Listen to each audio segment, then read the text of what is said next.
Thank you, everybody, for tuning in to another episode of Garage Talk Sports. I'm Mills. I'm Bobby. And I'm Nick. And we're back here in the garage after, what, a week off, right? 2 weeks. 2 weeks for me. Well, 2 weeks for Nick. Nick, welcome back. I made it back. We're back here. What, you got? I wanted to go see Shohei, that's why. Yeah. Yep. 0 for 4.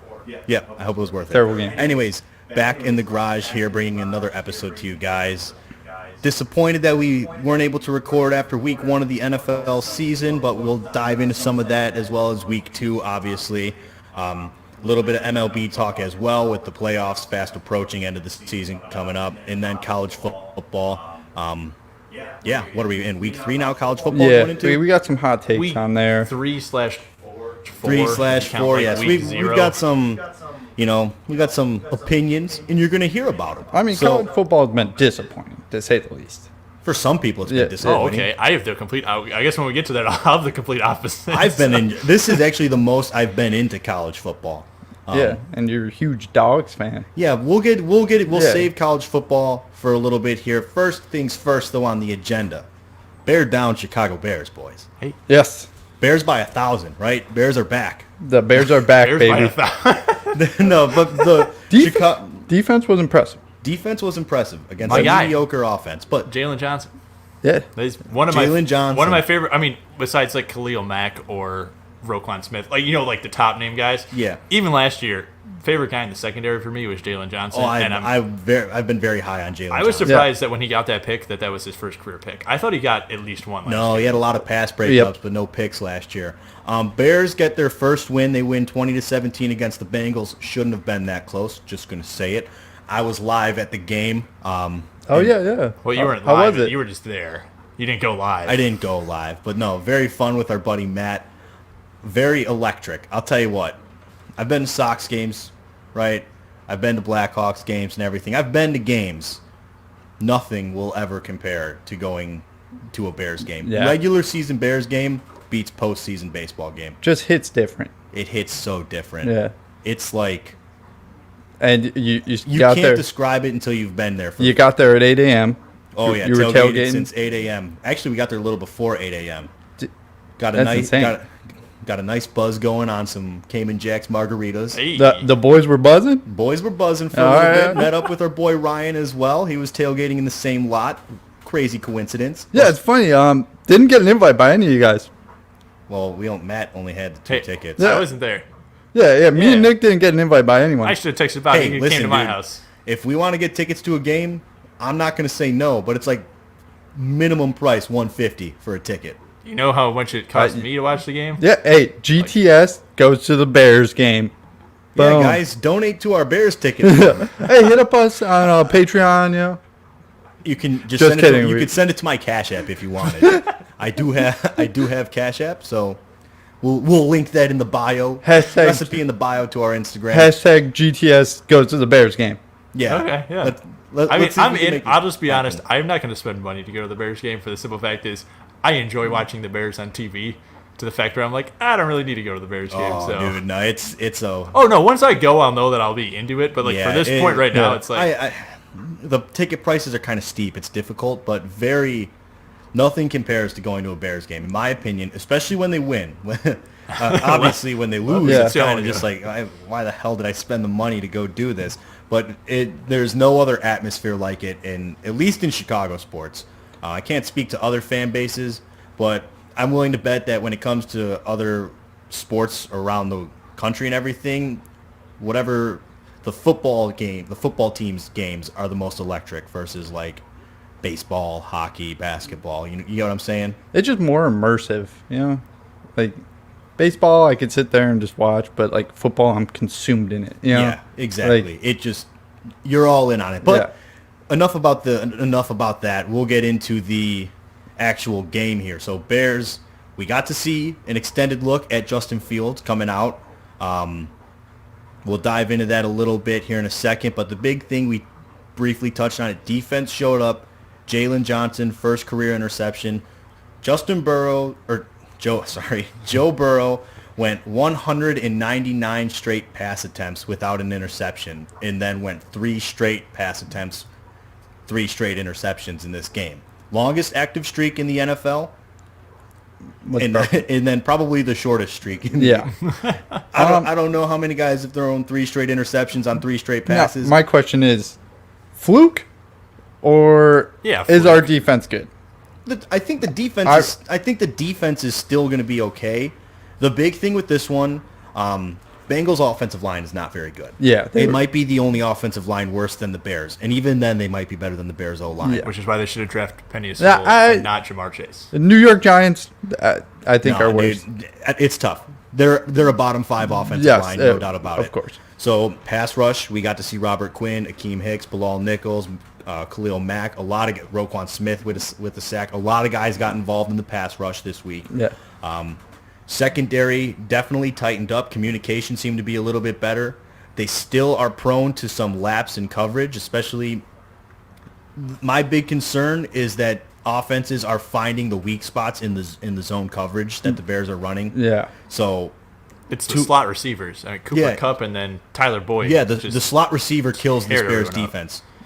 Too many 3rd and longs where what's his name? Tyler Boyd is finding like 15-yard gains on like a 3rd and 11. Yeah. Well, Kendall Vildor he's in the nickel, right? Yeah, I think he is. And he didn't have a horrible game. Duke Shelley didn't have a horrible game. It was really when the Bears were in zone coverage is when the passing game for Cincinnati was working better for them. Jaylen Johnson's a lockdown corner in my opinion, and he's going to establish himself as a true number 1 cornerback. I say through this year going into years to come, I think he's going to be a household name. Yeah, he'll be the new Kyle Fuller. Better. Well, better. No, I really believe Jaylen Johnson by the end of this year, start of next year, is going to be in the running for like a top 5 cornerback. I think you can just see that he's different from last year. Nick, go ahead. I mean, if it was last year's Jaylen Johnson in the game on Sunday, that's not an interception, it's a tip pass. Because you could see last year he would wait back on those and wouldn't trust himself to go make the interception. Where if he starts trusting himself, and I mean, he already got one now, to where he's like, I know what to do. Mm-hmm. He's going to get beat on better quarterbacks. Tom Brady's going to pump fake him. He's going to bite on that. And then Mike Evans, Chris Godwin, whoever's going to get way down the field, it's going to be a blown coverage. But I'm okay with that. I mean, for a guy who's going to get interceptions and actually be aggressive, I felt like he was super aggressive with the hand checks until he started getting called penalties last year. Mm-hmm. Then he'd back off, and then he'd give up 3-4 yard gains. Yeah. I think he has the tools to become an elite one, but I wouldn't go top. No, 5. I believe you. I'm really high on Jaylen Johnson. As a rookie last year, and he only played 12 games because of his shoulder injury, he led the league in pass breakups, was top 5 in lowest QBR when targeted, right? Yeah. He's very staunch. He doesn't blow coverage very often. He's a solid open field tackler. Could be better, but he's solid. He doesn't hit as hard as Kyle Fuller, but he wraps up better than Kyle Fuller does. This year, I know it's early, right? It's only week 2, but this year he's already leading. He's got the lowest QBR when targeted, has allowed the fewest receptions when targeted, has an interception, has the most pass breakups. I mean, he's locking it down, right? Don't get me wrong. I hope I'm wrong. I really believe Jaylen Johnson is going to be, if he stays healthy, I truly believe Jaylen Johnson is going to establish himself as a top 5 cornerback in the NFL. And I already believe that Roquan Smith's a top 5 linebacker, and I will take it to the grave with me that the fact that he has yet to be an all-pro is a scam. He should definitely win Defensive Player of the Week. He had a pick, a sack, and I think 8 tackles. Mind you. Yeah, pick 6. 8 tackles, 1 tackle for loss, 1 sack. My whole thing is I don't know. I don't see the Bears defense playing that well every week. No, it's not. Yeah. It's not realistic to expect them to. Yeah. But if you can get together the takeaways, you don't need 4 takeaways every week. A good defense can get you 2 takeaways a game, and even then, 2 takeaways a game is pretty above average. Yeah. So if you can get your defense to average even 1 takeaway a game, you should be fine. Because as an offense, at that point, you should be no worse than breaking even in the turnover margins, right? Yeah. 1-1, or you don't turn it over at all. You shouldn't turn it over at all. Bears defense has some. This was a good game to find. This was a good rebound game. Yeah, it was. Right? They got embarrassed.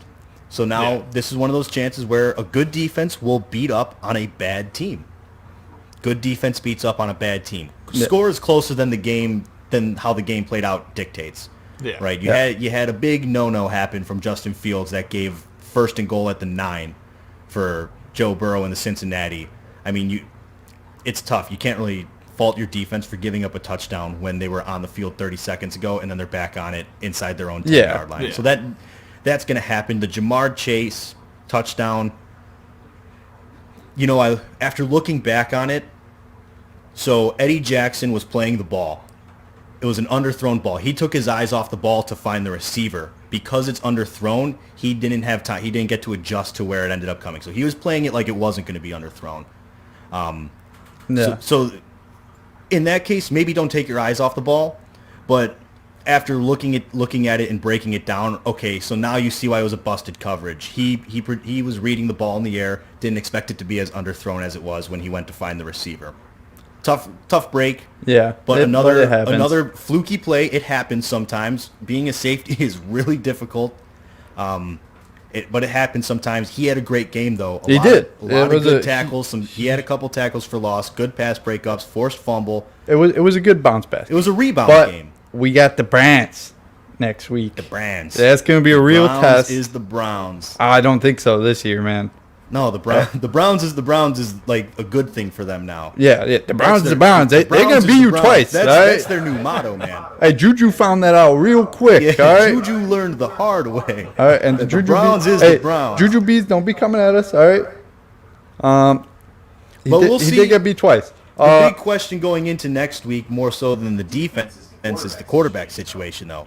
Andy Dalton only played 24 snaps. What are they saying? He's got a bone bruise on his knee. Yeah, bone bruise. Bone bruise. So he left the game early or like 2 drives into the second quarter, I believe. He only played 24 snaps. Yeah. Justin Fields came out, didn't wow us, I would say. Had some good balls, had some very good balls. Had some bad breaks from a couple of plays, but all in all, when we break it down and we look into it, the Bears have a big decision to make now. If you go with Justin Fields and your stance is Justin Fields regardless of Andy Dalton's health, you can't go back to Andy Dalton after that. Right. So, Nick, I know you wanted to ask the question, so I'll let you ask the question. Yeah, I'll ask it in a way, I mean, when I first put it out there, I feel like I maybe didn't clarify it. So, Dalton or Fields for the rest of the year, both 100% healthy. Both 100% healthy. No question of, like, is Andy Dalton going to be able to move like he did at the start of the game? Like, they're both starting the season 100, like, just at the start of the season. Week 3, You want to take this one first, Bob? All right, I'm going Justin Fields. Don't get me wrong. Andy Dalton, great play by him. He was a pro. He definitely read the defense. He ran the ball when he had to. He took care of the ball. He did great. Mm-hmm.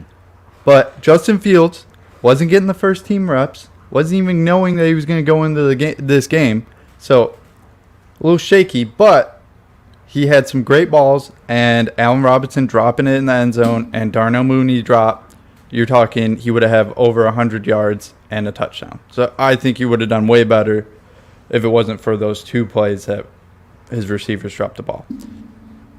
And give him some first team reps. I think he'll be ready to go. Fair enough. I'm gonna go with Andy Dalton, and it's nothing against Justin Fields. I don't think Justin Fields did bad. For me, it's more so Andy Dalton hasn't done anything to lose that spot. He's been I'm going to say it, against the Bengals, he was very good. He only played 24 snaps, but that offense was moving. Yeah. Right? You saw the difference. Like, if you couldn't see the difference in Andy Dalton at quarterback versus not only Justin Fields at quarterback, but what the Bears have trotted out there at quarterback since the Jay Cutler era. He was way better than Mitch Trubisky. You can clearly tell now Andy Dalton was an obvious upgrade over what the Bears have been doing for the last 5 years. Justin Fields is going to have his growing pains. And so while I'm not a fan of Matt Nagy, I do kind of agree with him wanting to bring Justin Fields along in a way where you're letting him get action, but you're not throwing him to the wolves, right? Now, I don't think Nagy's really making the best of that opportunity because he's calling some really crappy plays when he was doing it. He's just calling run plays. Yeah, play calling. If you want is to terrible. develop him against the defense, let him throw the ball against the defense. Yeah. Like let him do that kind of stuff. Set him up with some easy RPOs and stuff. Let him get that figured out. And what you saw from him, he has the arm talent. Yeah, he's got the arm talent. The Allen Robinson touchdown pass that he dropped was a perfectly thrown ball, in my opinion. It was a really well thrown ball. Right in the bread basket. That play is all on Allen Robinson, in my opinion. Not Andy Dalton, sorry. Justin Fields threw a ball where Robinson is going to have to adjust to it. They throw him like that sometimes. But the point is, defender's not able to get his head around to see the ball. Robinson has the advantage because he can track the ball in the air. Defender can't. He located the one-on-one coverage, found the safety, shifting back to the center of the field. He dissected that defense. Yeah. Allen Robinson's got to make the catch. And it's not necessarily that Justin Fields did anything wrong.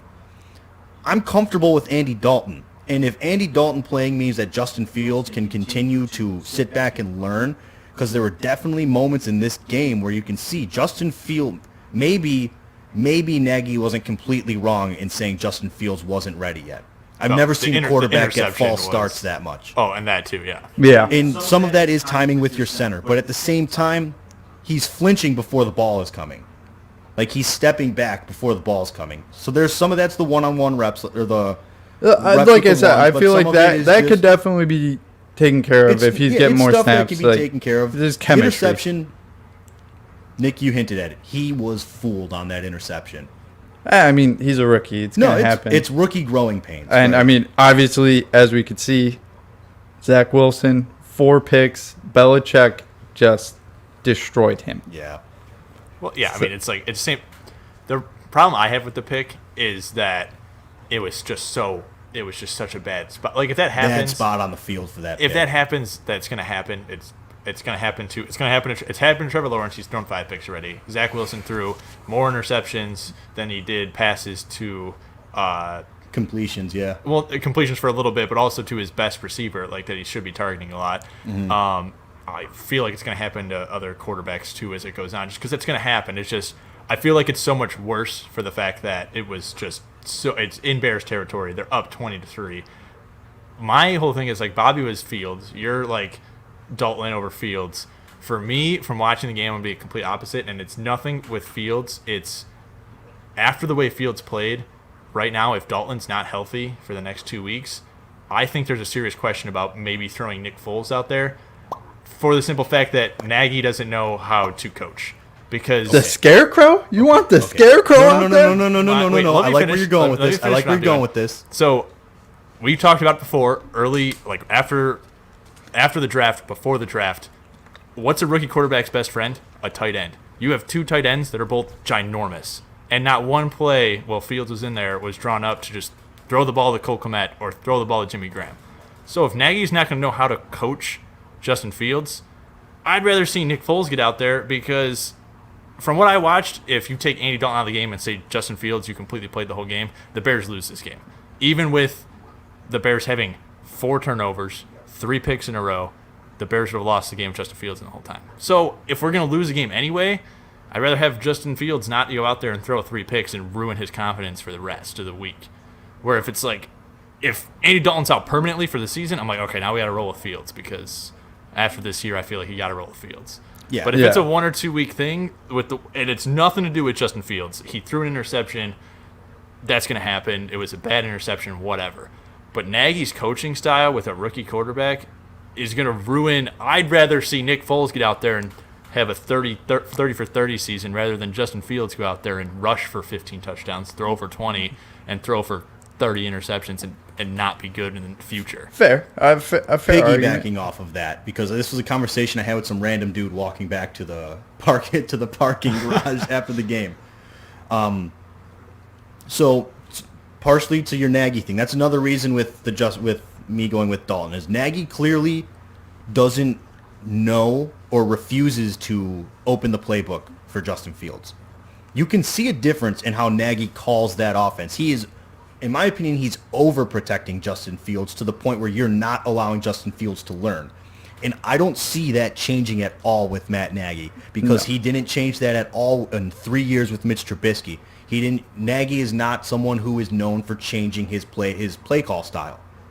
He's probably the most stubborn head coach that we've watched with the Bears. Yeah, I don't even know. Mark Trestman was less stubborn because at least Mark Trestman acknowledged that Matt Forte was actually a good running back and decided, okay, I'm supposed to be pass first, but I'll design my offense. I'll rearrange the offense through Matt Forte instead. Yeah. Nagy won't do that. He won't.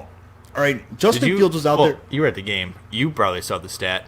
David Montgomery has 2 stat lines that are better than Walter Payton and Gale Sayers as a and he still refuses to find more ways to get him. He called the same run. Every first down play was the exact same halfback draw right up the middle with David Montgomery. Dude, it's like he's playing Madden out there. You're like, oh, this play works against a computer. Let me just run it every first down. He won't change his play style. That's not going to help Justin Fields. If you're not going to open up the playbook and allow Justin Fields to make plays using more of the playbook, now maybe Justin Fields doesn't know it, but based on how Justin Fields broke down his performance, I'm willing to bet he knows the playbook better than we might be being led to believe. Yeah, he is very intelligent. What was he doing all preseason? He knew he wasn't going to be the week 1 starter. I mean, people could have debated back and forth, who's it going to be, whatever. Justin Fields and Andy Dalton knew probably week 1 of preseason it's going to be Andy Dalton starting. So what did he do? He probably learned the playbook and stuff like that. Yeah. My biggest concern I have isn't even so much take Nagy's past performances out of the way. You're up 20-3. You have a rookie quarterback in, but not because you wanted to put him in. There's no problem with having a 3 and out. Run the ball twice, throw a really short pass to Cole Kmet or Jimmy Graham. If you get a first down, great. If not, Pat O'Donnell's one of the better punters in the NFL, and your defense is playing lights out. Slept on. He pinned Cincinnati inside the 10 like 3 times in that game. So where the interception happens for Fields, it wasn't like a super dangerous throw, but that didn't need to happen. You could have run 2 run plays run them right up the middle, and then throw a short pass. Okay, now we're punting. If they would have punted on almost all the possessions in the second half, I think it's maybe 20-10, maybe 20-13, depending on if they get another field goal. And another thing with the way Nagy's calling these plays, so if you're going to limit the play calling for Justin Fields in an attempt to protect him, right? We're protecting him, making it easy for him. If you're going to be predictable, you're not going to do a lot of different things to keep the defense on their toes. Now you're forcing Justin Fields to have to improvise every play. Improvising is fine and dandy, right? Russell Wilson's really good at it. Lamar Jackson is really good at it. But at the end of the day, how much development happens with your ability to read a defense? How much development is going to happen with your anticipation if you're not able to do that stuff and everything is running for your life, scrambling and figuring it out on the fly? Yeah, it's flashy, it's fun, it's exciting. Justin Fields can do that. But long term, Justin Fields is someone who can be a pocket passer. He has the arm talent. Yeah. He has the composure for it. Nagy isn't drawing up plays that allow Justin Fields to do that. And if he's going to continue to be stubborn with that, I don't want to see Justin Fields have to learn by improvising every play. Yeah, exactly. And I don't know why he is so stubborn, because it's like, dude, you're on the hot seat at this point. Maybe he's not, though. I don't know. I don't know what's going on with the Bears. These are not the actions of a man who's concerned that he's going to lose his job. No, it's not. So maybe Nagy is truly so caught up in his own ego that he really believes that he's like safe, and he won't find out he isn't until the Bears fire him. Yeah. Or he's been told by the Bears, don't worry, Justin Fields is your guy. We're going to give you time with Justin Fields, and if it doesn't work, we'll take another quarterback in 3 or 4 years. That's how it feels to me, which is a big issue. Yeah. But all in all, it's a good game. We got the W. Yeah. We're moving on to the Brants. Yeah. Right? And to wrap up with this, all in all, I'm comfortable with Dalton or Fields at quarterback. Yeah. Either or. My thing is, Nagy seems to be more comfortable with Dalton. And if he's the play caller, at the end of the day, I would rather have the play caller calling plays and more comfortable with Dalton if that's the guy that he's more comfortable with, rather than just holding back the offense for some stupid reason. Yeah. But we'll have to see what goes on. Bone bruise. We will see. I don't know how long he's going to be dealing with that. So maybe we'll be seeing Fields. See, that's my biggest thing is what you just said to wrap it up really quick. When you were saying that Justin Fields is going to learn better as being a pocket passer, I feel like you look at Andy Dalton the same way. I feel like Andy Dalton, nowhere near the athleticism as Justin Fields, but we saw on Sunday that the reason he developed more is because he had time to learn in the pocket. Andy Dalton developed more in his career. Because if he would have improvised all the time in Cincinnati, I don't think he would have been taken by Dallas to be their backup, and I don't think he would have been taken by the Bears. But he's such a good pocket passer where it's pocket passer for your first two options. You got your normal play, your check down, but he still has the legs to move. If Justin Fields does that the same way, I think he can be very similar to Russell Wilson. Lamar Jackson's a different animal. Yeah, man's doing front flips into the end zone. Yeah, but Lamar Jackson is prone to holding the ball too long, partially because his rookie year with the Ravens was all improvising. Yeah. So Andy Dalton developed as a pass-first quarterback. Justin Fields needs to develop the same way. Andy Dalton's a good guy for Fields to learn behind. He's light years ahead of him in terms of athleticism, but Andy Dalton is a good quarterback. I'm comfortable with him. I'm comfortable with Fields so long as Nagy treats him like a franchise quarterback who he doesn't need to protect. Nagy just needs to realize that I don't want to get to the point of like being such a homer for the Bears. Allen Robinson, easily a top 10 wide receiver. If he has good quarterbacks, he's easily a top 5 wide receiver for the career that time that he's been in his career. Yeah. Jimmy Graham on the outs of his career, but a huge guy. It's not hard to develop a play for Jimmy a guy Graham's who still can't bigger. throw. He could still jump and catch. Cole Kmet, learning from Jimmy Graham, great way. Darnell Mooney's a deep threat, where if you just want to just send him down the field and then just have Justin Fields, like we saw it in the combine, he has a terrific arm. Yeah. Just whip the ball 70 yards down the field. If he doesn't catch up to it, oh well, that's better than an interception. And then freaking give David Montgomery freaking rushes. Yeah. We'll see. We'll see how the season goes. It's a good bounce back. There is still hope. Yeah, we'll see. We'll see how it all plays out and everything. Either way, comfortable with whatever the decision is going forward. Yeah. Moving on into some more just general NFL talk. So, hey, there's been some surprises this year. Some breakout guys. Some guys having some rough starts to the year. I mean, week 1, who would have guessed the Packers were going to be? Who would have guessed Jameis Winston was going to be the better quarterback on the field between him and Rodgers? That was tough. No one would have guessed it, right? Except for Jameis Winston. He knew he was going to be eating dubs. I don't know about that. I don't know about that. Sam Darnold marched right in there and beat him down. All right? Yeah. So, Sam Darnold, possibly better than Aaron Rodgers? No. No, you saw we all watched the game last night. Yeah. Aaron Rodgers is back, all right? He was never fully gone. I just wished he was. Yeah. You would have liked to see when him they be won gone the for Super good, Bowl. but When they won the Super Bowl, they lost their first 2 games of the season. Green Bay, when they won the Super Bowl, lost the first 2 games of the season. Okay, they're not going to win the Super Bowl this year. I don't know, man. They're not 0-2. I don't know, man. Man. They're not going to win the Super Bowl. They're going to get the Aaron Rodgers special and Aaron NFC Jones championship game and lose. Aaron Jones, 4 touchdowns. Single-handedly won my fantasy matchup. That's insane. Shout out Devontae Aaron Adams Jones, although I couldn't would get have one. been more comfortable losing and watching that offense sputter for another week. Yeah. But oh well. I digress. Bears and Packers are tied for first place in the division. I think the Packers might technically hold the tiebreaker because of their division record, but so Nick, why don't you kick it off? Who's your biggest surprise player so far? For me, there's a lot of guys who have been surprising, but for me, Derek Carr being a quarterback in a league that's so dominated by quarterbacks, he's got 817 yards, he's got 4 touchdowns and 1 pick, and for me, the biggest thing is he hasn't played weak teams. Like they beat the Ravens. And then they played the Steelers. And they beat the Steelers too. Ravens defense, they give up a lot of points, but they've also played the Chiefs and Raiders, but easily could have been a lot of picks. And then the Steelers, Mike Tomlin is a defensive coach, whatever you want to say about it. And to put up that many yards against the Steelers when they have one of the best defenses. I'm in a pick'em league. I picked the Raiders. I don't sleep on Derek Carr. Oh, you've always been high on Derek Carr, dude. You've loved Derek Carr since he got drafted by them. Yep.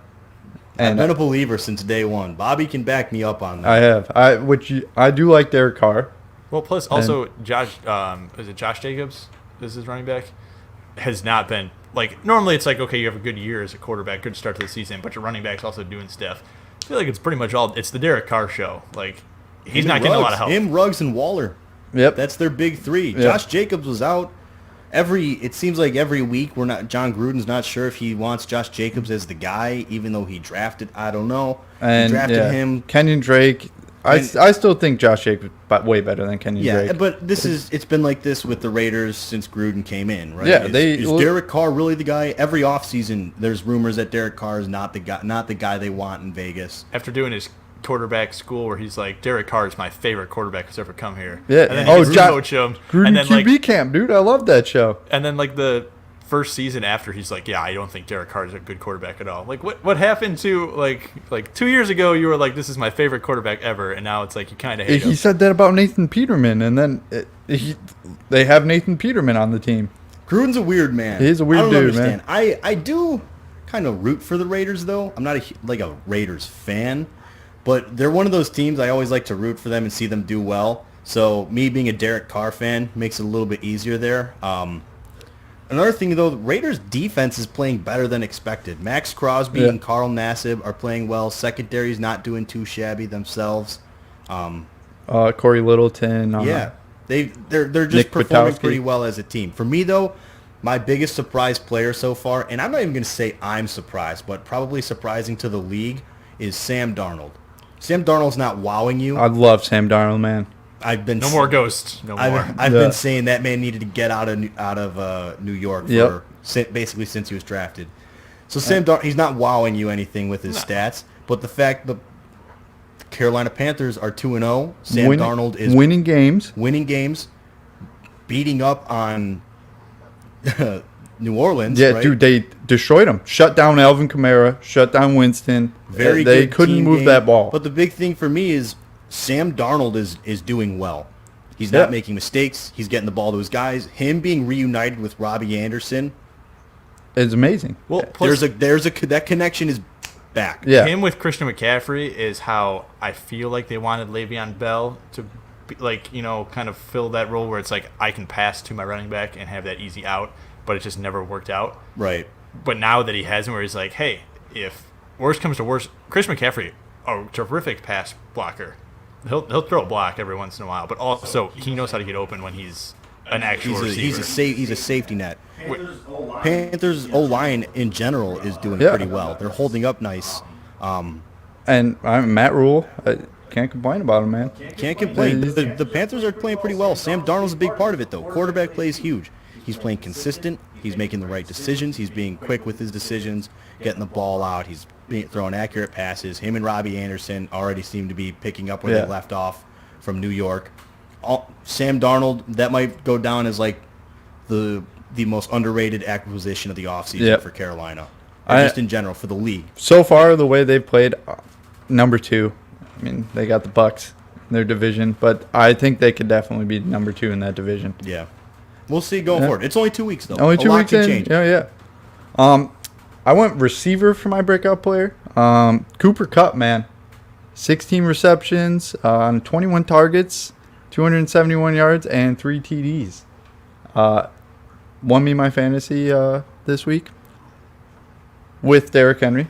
Just want that to be added. But it's looking like the addition of Stafford is only boosting Cooper Kupp's stats. It's insane. What was his name? The running back who tore his Achilles? Oh, Cam Akers? Cam Akers. Remember when Cam Akers being out was going to ruin the Rams, Bobby? Listen, I'm not high on the Rams. They beat the Bears, and then I'm forgetting. Cowboys. Yeah, Colts. They're Colts, yeah. Colts. Yeah. Oh, yeah, Colts. Cowboys played the...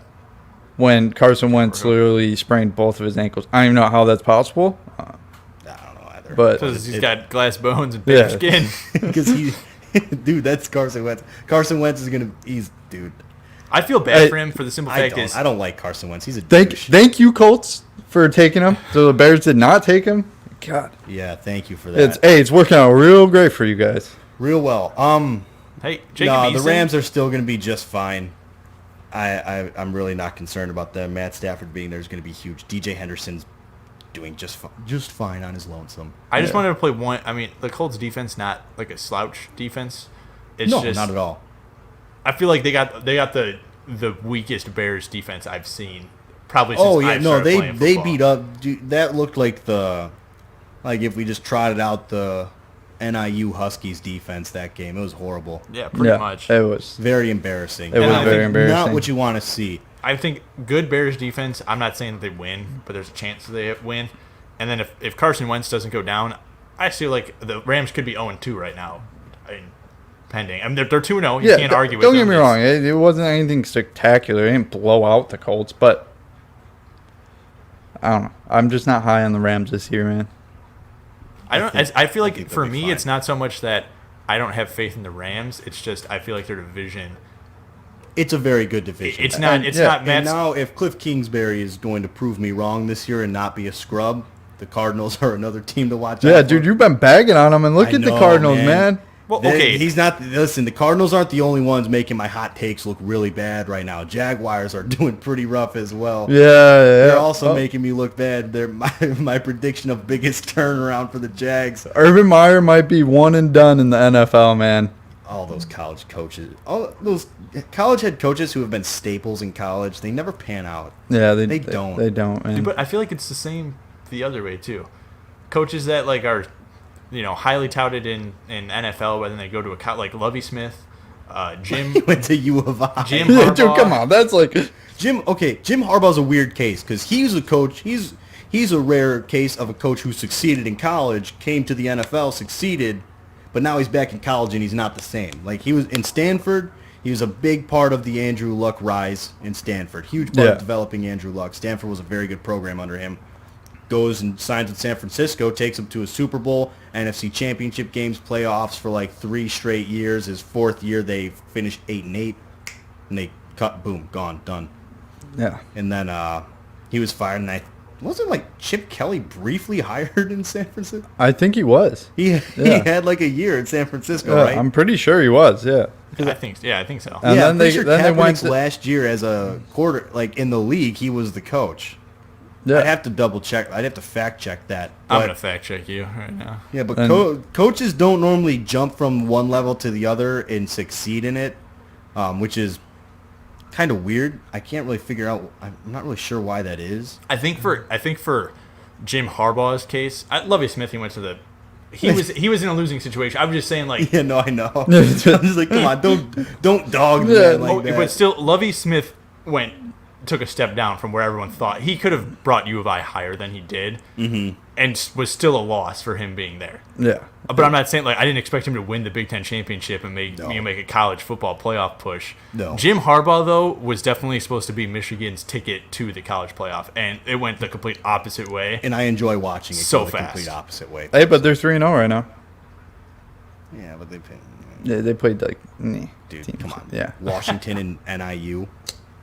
No, but that's my biggest surprise team-wise, not play-wise, is the Jaguars. For the simple fact is they look so lost, and I thought Urban Meyer was going to... I thought Urban Meyer was going to have it. Like, okay, ETN gets hurt, so now you have Trevor Lawrence as your quarterback.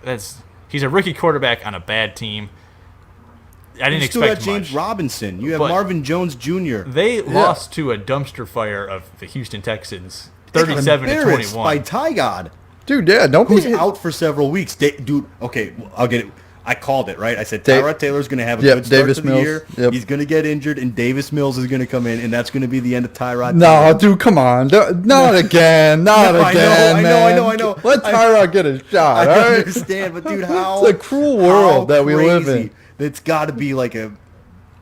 Listen, at that point, if you're a team who's drafting a rookie quarterback, you want them to sign. If it happens again, if Davis Mills turns out to be a good quarterback, you're going to be like, all right, we want to develop our guy. Bring in Tyrod. Let him be the starter for 2 to 3 weeks. Something will take him out, and then boom, now our guy's on the scene. Yeah, we'll bring him back in, and then boom. Takes Buffalo to the playoffs. But Tygod had shown out in the last 2 games. Very impressive. He's looking good. Looks like a man pissed off at his situation. Yeah. Well, yeah. He's like, I'm on this dumpster fire organization. Yeah. But he beat up on the Jaguars. And I mean, they're not really a dumpster fire right now as it sits. No, they're really not. But they still are. Like you can say everything you want, but like that organization is. The organization's a dumpster fire. The players are like almost doing this, like in spite of everything else going on with the organization. It's like Major League with Charlie Sheen. It's like the organization is doing everything they can to make them lose so that they can sell the team and move them somewhere else. And the players are like, no. We're gonna make the playoffs and wow, and bang. But they kept up with the Browns. They kept up with the Browns. They kept up with the Browns. By the way, I'd like to point out we had yet another movie reference on the show, so we're keeping our streak going. Yeah, we got to do every episode. Major League. Yeah, Major League. Another good movie. Charlie Sheen. Yeah. Relief pitcher. I don't know who else. The guy from Allstate. The Allstate guy. Yeah. Some other people. Joe Boo. Billy Mays. Joe Boo need a refill. Billy Mays. Good movie. My biggest surprise team. Listen, I already talked about Sam Darnold. I'm going to throw it out there as well. Carolina Panthers. Did not expect 2-0 from Carolina. No. They look good. Defense. All right, the defense looks very good. Brian Burns, Jeremy Chin. Yeah, Jeremy Chin. I know. Sometime, man. For those of you who aren't familiar with Good Morning Football on the NFL Network, Peter Schrager is very high on Jeremy Chin. Undrafted out of, I believe, Illinois State.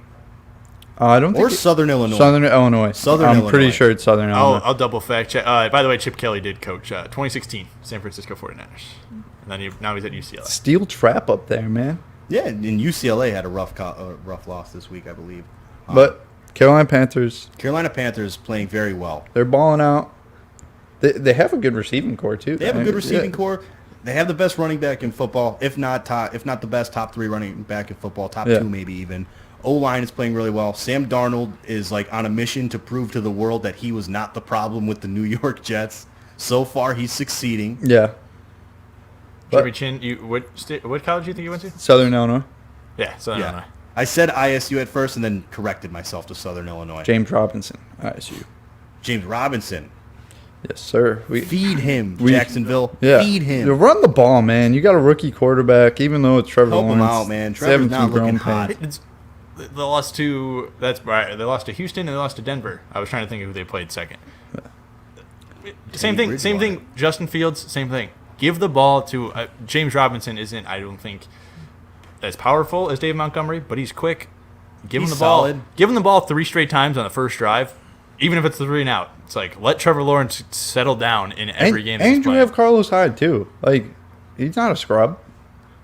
No, he's older, but not. I mean, he's not a scrub. Tyler Eifert's a solid tight end. I do want to break down these quarterbacks one of these episodes. Yeah. Because I have some thoughts and whatnot on Trevor Lawrence, Zach Wilson, Justin Fields. I feel like we'll do that like week 5. Like, get him like let's we'll give them them some more time. Like, but I do want to give some breakdowns on these guys. Put them through my QB camp. Yeah.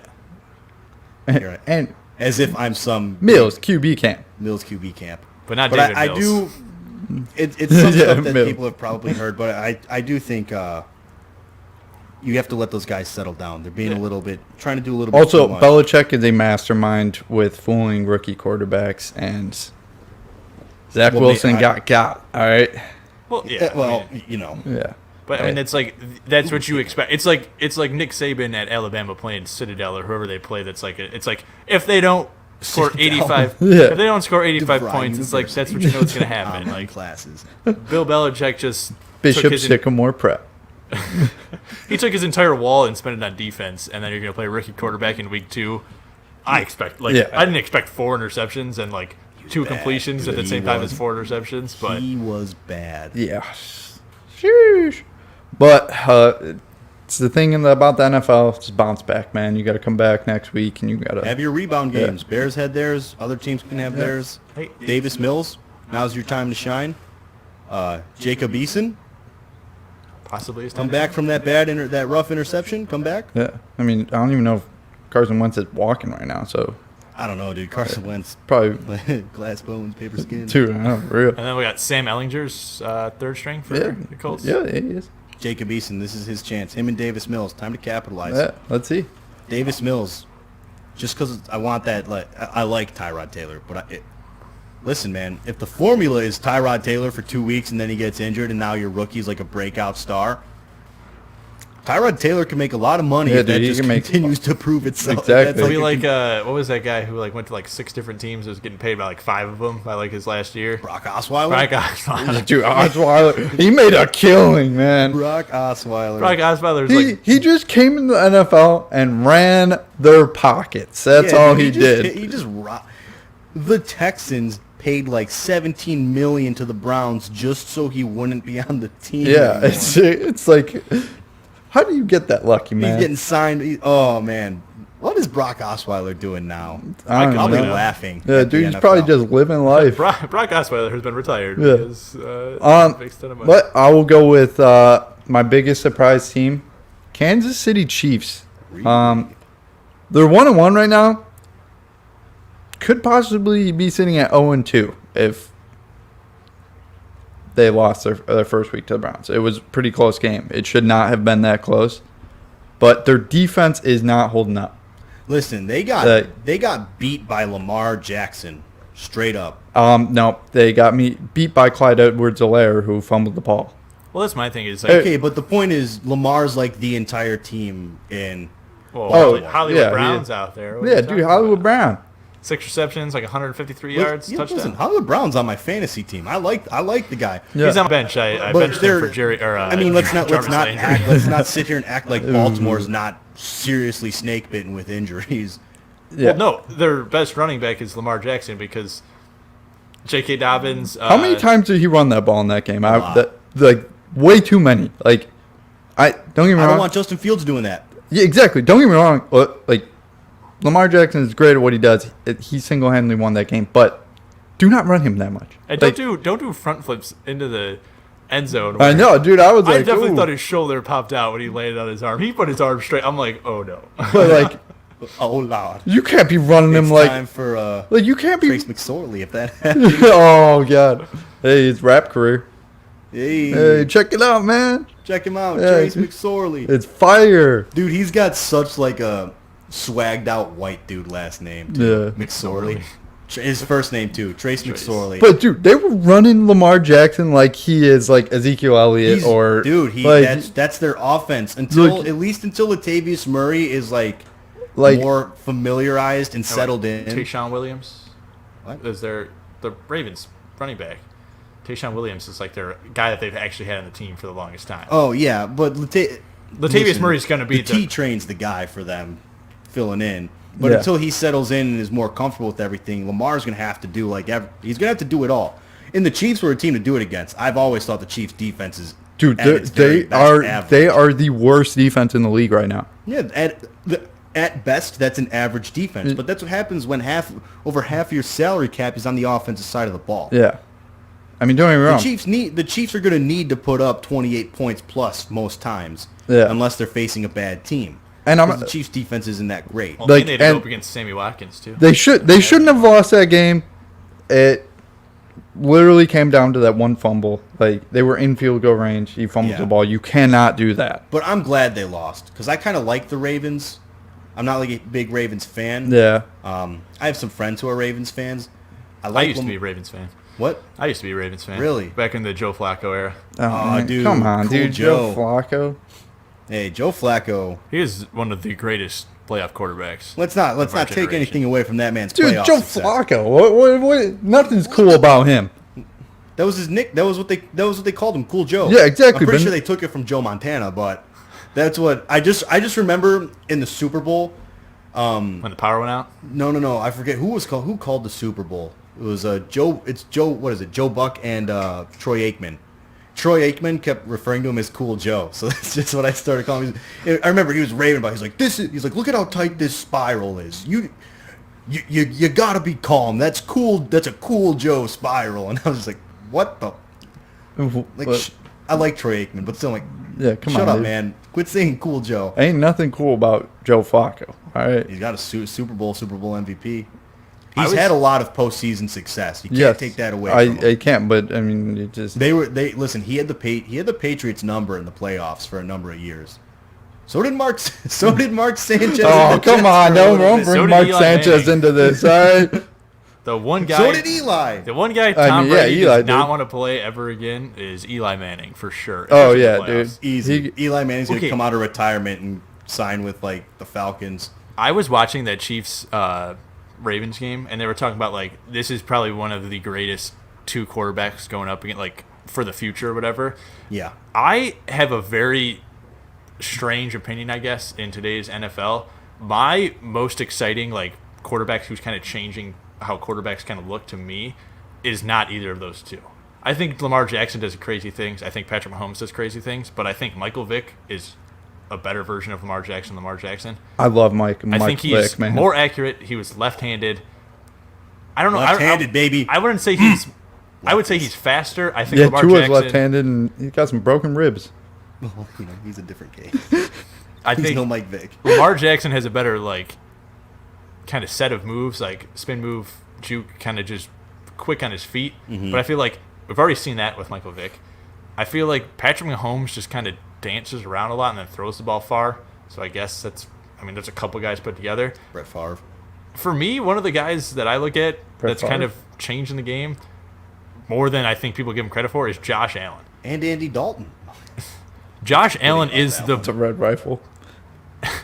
Josh Allen actually is said the that right Bills' this time. running game just as much as Lamar Jackson is, where the point where it's like, if you're in the red zone, probably 5 yards in, the Bills' first choice for a run into the end zone is Josh Allen, and not a lot of other teams besides the Ravens are that. And I feel like Josh Allen is just as strong an arm as Patrick Mahomes. Stronger. He just doesn't dance around a Dude, lot. you guys, so- what is it with you and Josh Allen, man? You two just No. Like it's recorded. He has a stronger arm. Than Yeah, but Well, I was just thinking about Just saying it. I'm not just saying that to say it. Like, what's it called? NFL and Madden, they did their whole thing. They measured this stuff. Josh Allen has a stronger arm. He throws the ball further. Yeah, but- it's been recorded. I'm not making it up. I just looked at it I'm like, if I would have He's saw more athletic too. like Michael Vick. okay, I'm fine. That's fair. Michael Vick isn't anything different than Lamar. Like, I've seen Lamar Jackson type player before with Michael. You got ESPN Plus? I don't know if ESPN Plus. All right, well, get ESPN Plus. Watch the Michael Vick 30 for 30. Really good. Ooh, it's like I'll have to watch it. I It's like have 4 ESPN hours Plus. long. It's 2 parts, but That's not a 30 for 30. well, there's 2 parts of it. It's a 30 for 30. How is that 4 hours? 30 There's for 2 30. parts. 30 for 30 minutes. It's like no, it's 4 hours. 2 On parts of ESPN it. Plus, and if they're just podcast exclusive, they're like an hour to an hour and a half. Yeah. Because Is they it don't a have podcast? Dude, really? No, it's not a podcast. It's a whole documentary. It's They- really good. they don't have to Yeah, fit Is to it called a 30 for 30? Yeah, it's- Because the name that does not follow the 30 for because 30 name. it's not on TV, so it doesn't have to fit in the 30-minute time slot. Yeah, Okay. exactly. Okay, but okay. telling you, ESPN man, documentary. I don't know. That just seems watch pretty it. good for Telling me. you, whole new respect for Michael Vick. I mean, Okay. yeah. I like Michael Vick. Yeah, all right, He hey. paid his dues. He learned from his mistakes. That was just my thing. When I heard that, I was like, oh, okay, yeah, that's true. And then I thought about it, and I'm like, I've seen guys like Lamar Jackson before. Like, yeah, of course, in today's age, it's different. He's kind of a different talent than Michael Vick, but it's kind of the same way. And Patrick Mahomes just dances around a lot and then either throws the ball with his left hand, even though he's right-handed. But I'm like, okay, you don't really want a quarterback to do that. He just did it. Mahomes just and- makes miracle plays. He does. That made me A lot of his flash is, quite honestly, low percentage plays working out. in the Super Bowl when he dove across the ground and threw it into that guy's face mask. That was a broken play. He just luckily danced around long enough to throw an incompletion. Hey, I really like Pat Mahomes. Listen, Pat Mahomes He has is a arm stud. talent. which Just his arm talent, man. Yeah, no, he's incredible. I'm just saying, it's I've never seen so many low percentage plays work out for the guy. Aaron Rodgers. No, I'm gonna say Pat Mahomes still has more of those go his way. I don't know, man. Aaron Rodgers is slept on that It's part. frustrating because a broken play for this Kansas City Chiefs offense, a broken play is 15 yards. They're bread and butter plays where it's just we just need to call, basic ass play. We need to get some yardage. They're that's a 10-yard gain, right? Other teams are if we need to just get 5 yards here, and they go and get the 5 yards. The Chiefs version of that is 10 yards. Yeah. We need to go and get a first down here. It's 1st and 10, so let's just Kelsey, you're gonna do that thing you do every fucking time and just and then go Tyreek Hill outside just or inside. run Pardon my straight. language, Run but straight and run far. yeah. So Tyreek Hill just run really far downfield. If Pat Mahomes leaves the pocket, look back, run across the field, and he's gonna just throw it to you over there because that works for us because you're just so fast and Pat Mahomes is such a strong arm. But all I gotta say, it's great to have NFL back. It's amazing. Just life is complete. Yeah, life is good. All right, Life's good. It's not as hot in this garage. Thank God. Yeah, Yeah. I'm actually pretty comfortable. Yeah, for once. exactly. But want to move into some baseball? baseball's coming down to an end. We just spent almost an hour talking NFL. But see, I'm so high on the NFL for like first 2 weeks or whatever. But as soon as postseason baseball rolls around, not really postseason, but the World Series, I will go so hard into that where it's like I don't even care if football's on or not. I'm going to watch all 7 games or 6 MLB, games. we got some. Yeah, it's playoff time. It's playoff push time. Playoff time is fast approaching here. So we had our teams that have clinched their playoff spots: Brewers, Giants, Dodgers, with the Astros, White Sox, and the Rays. I'm sorry, I read that as the Jays. I'm sorry. And the Rays are very close to clinching. The White Sox, I think, are 4 games away. It depends. They lost today. They're 2 actually because the Indians lost both their games yesterday. Mm-hmm. So if the Sox would have won and the Indians would have lost today, they would have clinched. I think I think it's 2 right now. Almost guaranteed, but not obviously not mathematically guaranteed. Is we got the Astros, White Sox, Rays teams fighting for their spots right now are the Braves, Cardinals, Phillies, Reds, Padres. Everyone was so high on the Padres. And they got swept by St. Louis. So now St. Louis jumped away slam up. Diego, sad Diego, if you ask me. Hey, Bobby, I just have a question for you. How does it feel that there's a chance that 3 NL Central teams make the playoffs? And none of them are the Cubs. And I think the Cubs were actually the first team. All right, what do you want me to say, man? Big Three's gone. All right, there's hope for the future. We got to need 2 strikes. Just so we're clear, we still have $20 on the Brewers finishing higher than the Cubs. Well, I might as well just give you $20. I mean, as long as you, I did make that bet. I will agree with you, but you came at me when I said that. The Big Three's gone. All right, it's like how did I expect that at the beginning of the season? All right, are you sad that Chris Bryant's home run rookie record is broken by Patrick Wisdom? No, not at all. I mean, Pat Wisdom's doing amazing. But I didn't realize he's 30. He is, but. I didn't realize that because I was like, because I read an article about how many. All of them are, he's the more consistent Yermin Mercedes of the 2. Yeah. He's the 10 years older than Chris Bryant. He strikes out the most. He has struck out the most out of any players this season. He hasn't even played the full season, and does he? He struck out more than Javi Baez? No way. No way. Yeah, I think so. He has the highest strikeout rate. It's like a 40 rate, but not like 41%. Holy, that's pretty bad. Hey, but he hit bombs, man. He hits the ball. Let me tell you. My biggest problem with that is like when Chris Bryant did that, in 2015, Chris Bryant was like 19. Patrick Wisdom's 30. He does not have many years to change this. All right, but this is more of a fluky season. All of the Cubs are older. Schwindel's older. I think he's 30. Wisdom's older. These guys are your long-term people. Yeah, I mean, we got our farm system replenished. They are right? all these guys are going to regress back to the mean eventually. Yeah. But then in the AL, we have the Athletics, the Red Sox, Yankees, Blue Jays, and Mariners all fighting for a spot. Nick, rep it real quick. I'm kind of low in this chair. Yeah, you're sitting a little low. He's got a Mariners jersey on. I'm happy for you too. All right. Hey, but I'm looking at it. I think the biggest shock of this is for teams that are fighting for a spot. The Padres fighting for a spot is surprising because a lot of people thought for sure they were going to get locked in to one of the wild card spots. Yeah. And then the 2 that, like, if you make it, it's great. If not, that's okay. Reds and Mariners. No one expected them to be even close at this time. So I'm looking as a Mariners fan, like, if we miss the playoffs, it's like we were supposed to be 4th in the division. we weren't even supposed to be competing by this time. We were fighting for not to finish last in the division. We were supposed to have all of our prospects playing in September to get them some MLB action. And they pretty much are, except for Julio Rodriguez. Yeah. No, those are probably your 2. I agree. Those are some big surprises. I'm enjoying watching the Padres meltdown personally.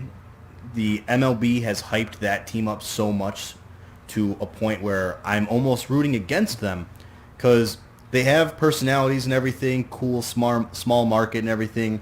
But I honestly think the MLB got like gassed them up so much that the players on this team thinks their egos are too big, basically. Yeah, but still, you had to get through the Dodgers, and they're the reigning champions. That roster should have very easily. They shouldn't even have to be fighting. They're not even in a wild card spot right now. Yeah, I believe they've fallen completely out of wild card spot. They're behind the Cardinals are the first wild card spot. Cardinals are first, and I believe they're behind either the Phillies or Reds. They're behind the Phillies right now. Actually, I think they're behind both. Boom, double boom. It is LA has the first spot. because the Giants. Dodgers. So LA's in first, St. Louis and Cincinnati. The San Diego Padres actually, Phillies lost yesterday. San Diego didn't play, so they're a half game behind. Behind the Cardinals. No, the Phillies are a half game behind San Diego. San Diego's almost 3 spots out. A quick question, Andrew. What's worst division in baseball? Yeah, I will be honest. I was not expecting this from the. 3 of them made it. I was not expecting this from the NL Central. To be fair, I wasn't expecting it either. This was the way the NL Central was going after the last couple seasons is like they were kind of on a downturn from being a down. But hey, any given baseball season, right? They're on the up and up. But not the Cubs. I thought it was going to be the same as the Sox. I thought the Sox were going to run away with the Central, but still be one of the worst teams in the playoffs. When the time comes to playoffs, I thought the Cardinals were going to be the same way. I thought the Cardinals were going to take the division, no problems whatsoever, but still be the worst team in the NL when it comes to playoff time. That just didn't happen. It's almost like it's going to be the AL East because that's a freaking crapshoot of who's going to win the division between the Braves, Phillies, Mets. The AL wild card is wide open right now. I'm just enjoying. Listen, this is going to sound really stupid and everything and petty, but I'm enjoying watching the Padres struggle because everyone hyped up. The Padres and the White Sox are on similar trajectories. A lot of young talent is all finally coming to the scene. Guys are blowing up. And the Padres were the team that got more of the hype than the White Sox. And so I like the fact that the Padres are the team that's barely over 500. Granted, they play in a very difficult division. Yeah. I'm not going to take that away from them. But as a White Sox fan, I like the fact that the Padres are the ones struggling a little bit more. But I'm also not fully sold on the White Sox come playoff time. No, I have my reservations with them. It's tough too because right now they are coasting to the division win. Mm-hmm. I mean, there's technically a chance that the Indians come back, but they're really mostly coasting. So they're mostly coasting. Almost every besides the Astros, who are kind of coasting now to the playoff. The other teams are fighting still. Every single team in the NL is fighting for a spot, and every single team besides the White Sox are fighting in the AL. So it comes time to playoff time. NL is going to have great games right away. I think the Sox they have a chance to lose their opening round because they're not ready. Yeah, they might lose. They're also resting a lot of guys. Yeah. So we're going to see, is resting all these guys going to work out for you, or is it going to hurt you? That's going to be tough to tell. Yeah. We'll see as the postseason approaches and how that all plays out, obviously, in the postseason. But with the regular season coming to its close here, we're 151 games in, so 11 games to go on average. Most for most teams, 11 games to go. End of regular season means regular season awards. MVP, Cy Young, Silver Sluggers, etc. All those coming out. The race is wide open. I think the NL has a bit more of an open MVP race. Yeah, I think the Cy Young. Also, I think it's more open in the NL. No, I don't know. I feel like it just depends on who you talk to. Yeah, it really does depend. But I feel like AL has 2 for both spots. I feel like they have 2 Cy Young guys who are kind of fighting with each other, and then 2 MVPs who are fighting with each other. Where the NL is like 5 or 6. But that's what I'm saying. Yeah, no, I'm agreeing with you. Oh, okay. Bobby's not agreeing with you. No, I think it's locked in that. For what? Which one? Cy Young. Who? Max Scherzer. I don't think so. Dude, he's like a 2.08 ERA. He has like 15 wins. I think there's a lot of guys out there with the potential in the. You know the Dodgers have like 3 out of the top 10 for Cy Young voting. Oh, I'm well aware. The Dodgers that's insane. Have like 3 out of the top 10 in everything. The Dodgers are turning into Max Scherzer, are coming into what? Walker I Brewer. want to see them lose. I want to see them lose so bad. Julio Urias. All 3 of them top 10. They still have Clayton Kershaw, who's not in the top 10, but it could be. Their rotation is insane. No, I know. I'm rooting against the Dodgers every step of the way of course. Right now, they are the Yankees of 2020. What Bobby just said is the only reason why I picked the guy. It's 2021. 2021, yeah. Well, I'm saying of like the century. I mean, not century. You get the decade. Decade. There we go. The reason Bobby said they have so many Cy Young potentials is why I think Kevin Gausman should win Cy Young, because he's really the only stud on that rotation, and no one picked. I mean, like, obviously the hitters are doing well, But if you're the best pitcher on the best team in the NL and playing in the best division, I would argue in baseball. In my opinion, the best division. So his ERA is a little bit higher, but he's also playing against the Dodgers, the Padres. He's playing against the Braves. He's playing against San Diego. Sad Diego. Hashtag Sad Diego. Went from Slam Diego to Sad Diego. Hashtag San Diego. For me, my NL Cy Young, I'm going with Corbin Burns. 2.3, I think 2.38 ERA. Has 221 strikeouts on the year. Similar situation. No one really saw this coming from the guy. Yeah. At least from my understanding or of the it all. Brewers, too. I feel like that always has to help. Yeah. Like if you're a great pitcher on a team that no one expected to be good and now they're good, you have to get some credit for that. Yeah. There's a lot of guys in the running here for the NL Cy Young. As for the AL, though, I think it's pretty much a runaway right now for Robbie Ray. Yeah, I'm the same. I don't. Garrett Cole maybe is a. That's who I got. Yeah, Garrett Cole. Garrett Cole's always going to be in the running, Yeah. but Robbie Ray, what he's doing this year, as the starter, Yeah, I would honestly, say like unprecedented stuff. he deserved it more than Garrett Cole, but Robbie Ray will most likely get it. There was a time where you thought maybe Carlos Rodon or Lance Lynn, but they've since cooled off, and the way they're being used is kind of hurting their case at this point, with Rodon sitting out a bunch of games. Lynn's barely getting through 5 innings now. Well, plus Robbie Ray had a good season, and he has been red hot since the start of August. He's been a stud, so where it's like, no. Oh, plus also I feel like you get Robbie Ray versus Garrett Cole. Is Garrett Cole had that terrible month after they banned foreign substances, where it's like Robbie Ray didn't. He was okay for the first half of the season. He's gotten better. He never had that dip right after the sticky stuff got banned, where you're like, oh, okay, so that's why you were good, Garrett Cole, because you were using stuff. And he wasn't dodging questions about were you using sticky stuff.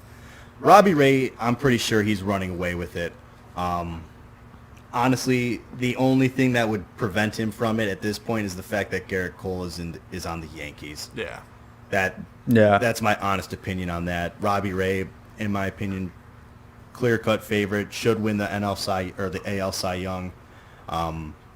That's why I was saying I think the NL's more open. The AL to me is pretty much locked in at Robbie Ray. Yeah, I'll give you that.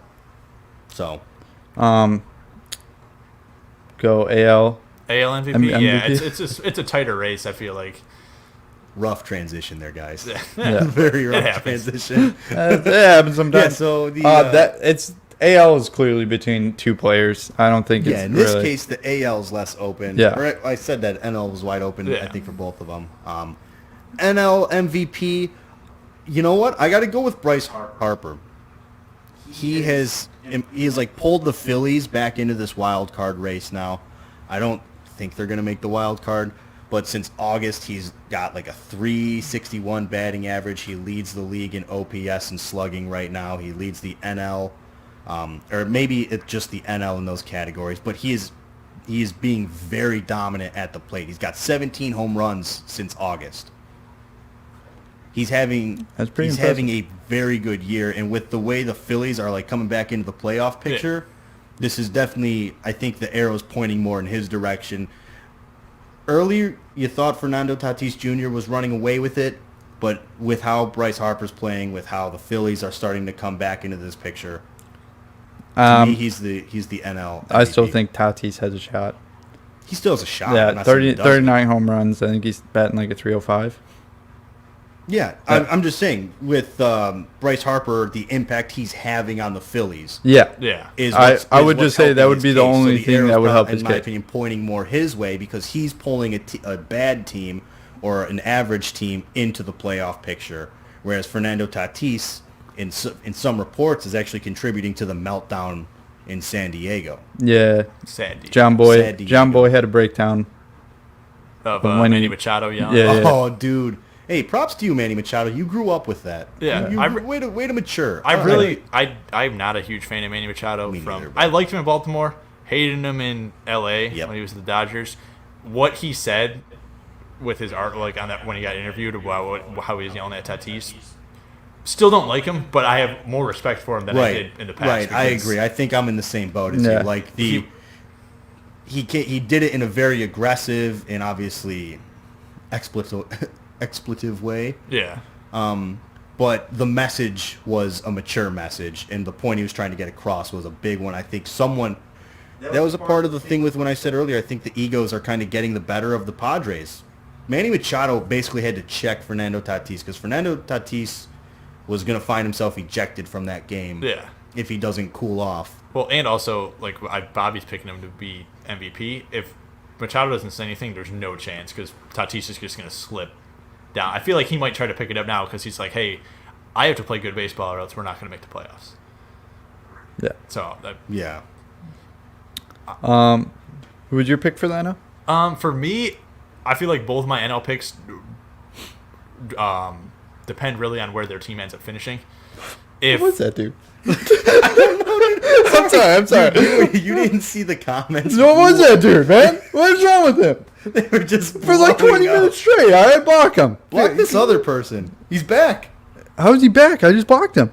Anyways, go on. Okay, yeah, I see it. For me, Kevin Gausman, if the Giants finish first place, then I feel like he has to win Cy Young because of what he did with the team. Same thing, the Reds, if they make the playoffs, I feel like Nicholas Castellanos, same thing you were saying with Bryce Harper. He's leading a team, not a bad team, but he's leading a team that probably should have finished fourth in the division to possibly a chance to finish second in the division and get into the playoffs. And for that, it's like you have to, he's having a good year, but he's making the team way better than what kind of everyone else expected. To where it's like, but if the Reds don't make the playoffs, I don't see it being him. I feel like it's going to go to someone else. Right. So it's the impact. What is how the MVP? Obviously there's a statistical aspect to it, but it's an individual team aspect. The award is for the person who was the most valuable to his team. Yeah. Right. It doesn't have to go to the best player on the best team in baseball. Right. It doesn't have to go to those guys. Yeah. That's why you have to look at the Bryce Harpers and the Castellanoses of this year. Who is having a bigger impact on his team's success right now? Nick Castellanos, Bryce Harper, Fernando Tatis Jr. Take Bryce Harper and Castellanos out of that lineup. Yeah, they wouldn't be. Their teams are going to miss them more in the lineup than San Diego is going to miss Fernando Tatis Jr. I'm not saying that Fernando Tatis Jr. isn't going to leave him out isn't leaving a hole in the lineup. Yeah, but the difference is the other two are so clearly like the heart of that team's success right now. That's what Nick and I are kind of arguing for those guys. Yeah, I understand that. I get that. I'm going to do my AL first because I'm going to change what I put down just to kind of throw some. I mean, there's no way this guy wins MVP because his team is doing so bad. To where it's like that point I'm just bringing across where those guys kind of come out from like being worth. Salvador Perez in a different season probably should be the AL MVP. He has 46 home runs, which no AL catcher I think has ever hit over 40. So he has 46. He has 115 RBIs. He's batting .276. And catching-wise, he's old, but he's still one of the best catchers in baseball defensively. Can I take a guess? What? I don't know who we're talking about. I said Salvador Perez already. Oh, I was reading it. I do like Salvador Perez, man. Sorry. So Salvador Perez for me is no one's talked about him. There's no chance he wins the MVP. But if you looked at it purely on stats-wise and take the team, like the Royals are doing terrible in that AL Central, which is already not a great division besides the White Sox. Mm-hmm. So there's no chance that he really wins MVP. But we always talk about with Shohei Ohtani, he pitches and hits, but he doesn't play defense. So Salvador Perez hits almost just as good as Shohei Ohtani, and he's actually been heating up in the second half where Ohtani's kind of been slowing down. And Shohei Ohtani stopped pitching for the last 2 weeks. Salvador Perez will still be catching. That definitely is going to hurt Shohei's case. He'll still be catching for the next 11 games, which, again, I think it's a two-man race, but just for some kind of different aspect in there. Stats-wise, you could definitely make an argument that Salvador Perez could win. It's very obviously a two-man race between Shohei and Vlad Jr. I just think the hype around Shohei is going to get him the MVP. Where Vlad Guerrero Jr. could very well go on and win the triple. He could win the Triple Crown this year, but because of the fact that it's showtime, right? Shohei was pitching and hitting. He was electric all season long. Vlad Guerrero's kind of not gone under the radar, but it's almost like he's sort of in the shadow of what Ohtani is doing. Like he can't overcome. And we're just like, we're not really acknowledging how great of a year Vlad Jr. is having. Yeah. And so I don't think it's a wrong decision with either of these guys. Honestly, Guerrero might have the edge because of like overall body of work, but the hype and everything surrounding Shohei Ohtani, I think, is what's going to. I do think ultimately that's what's going to give him the edge over Vlad Jr. Because you know what? They love giving MVPs to those Angels players, despite how the team does. Yeah. Yeah, that is true. Plus, I feel like everyone's so hyped on. Like, you watched when the Sox played the Angels. Jason Benetti was like, "Oh, we're going to compare Shohei Ohtani's pitching stats to Vlad Guerrero's pitching stats." It's like, obviously, the hitting's pretty close, but then the pitching's way in Ohtani's favor. Yeah, they showed a graphic of, like, all of Ohtani's pitching stats, and, like, they had a really small section that just said Vlad, and then it's an NA for all his. And they were like, oh, clearly he should win the MVP. He does two things. But I still think what a lot of people didn't and I didn't realize this for a while, is that Shohei Ohtani is a DH pitcher.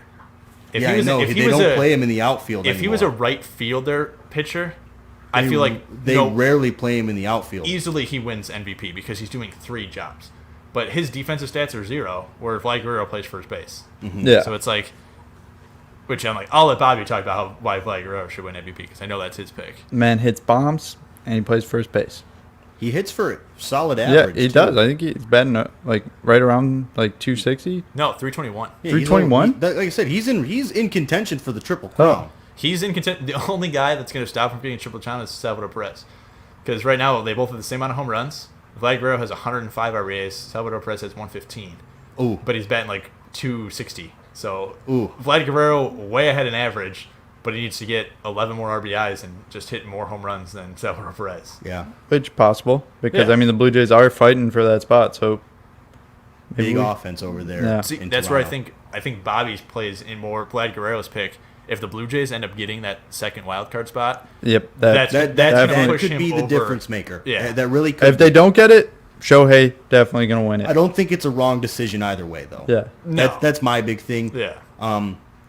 You know, you'd love to see either of these guys get it. I kind of, even though I picked Shohei at the beginning of the season for my MVP, I would love to be right about that. Don't get me wrong. I would love to be right on that. But Vlad Jr., I think, is kind of more deserving. But hey, we'll see what happens. Yeah, we'll see. There's a lot of factors involved. All I know from my pick from the season was Casey Mize was going to win the Cy Young.